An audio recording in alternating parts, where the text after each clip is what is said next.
Hi, this is Chilcarías We Never Settle, and yes, I am going to give you 2 episodes today. And today is the opening for the Tokyo Olympics. That's why I'm wearing my USA supporting shirt, wishing our country and every country the best experience ever. And so I know it's been postponed since last year due to the pandemic. But I wish everybody good luck on the Olympics. So my episode for today, I'm going to talk about something extremely important. This is for parents of teenagers or just parents in general, just for their kids. So because I do get reached out a lot about parents needing therapy for their kids. So today I want to address, does my kid really need therapy? Again, therapy is never going to hurt them. And when does a kid, I'm going to say school age, like elementary school age, when does a kid from elementary school age need therapy?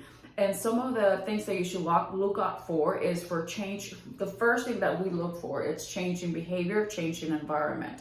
So usually they go hand in hand. So if there's any big changes that have happened, like around the house, divorce, death, loss of even a pet or a parent or a grandparent or anything like that, anything major, obviously the pandemic has changed the dynamics of how our kids function. So change in behavior. So if there's nothing that has happened in the house, not in the environment, any change in behavior that they've had.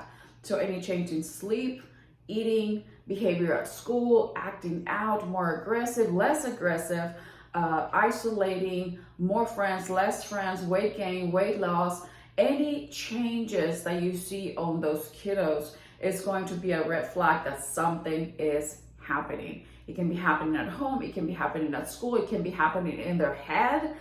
But if you reach out to a therapist, and the therapist will work with your child to figure out what is it that is going on and what is it that is bothering them, that is changing their behavior. So remember that any emotional turbulence that any child may have, they will show it to you through behavior. So sleeping, no sleeping, like I said, any changes in behavior.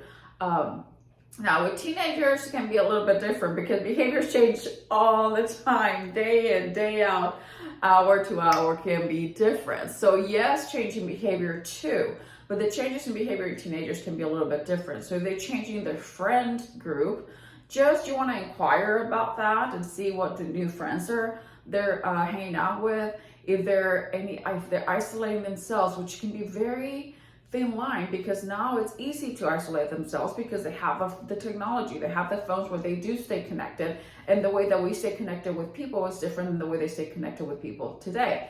But regardless, we are, as human beings, we're relational people, and we need that contact with other human beings. So I would highly encourage that even if your child has high technology and connects with other kids like that, or other friends like that, that's great. But also to have contact, to encourage them to go on, watch a movie with their friends or do any type of activity with their friends in person. I highly encourage that. So, but again, with a teenager, if they stop talking to you and you feel like you ask questions and they're just very dry about it, that could be a normal behavior, that can be a red flag.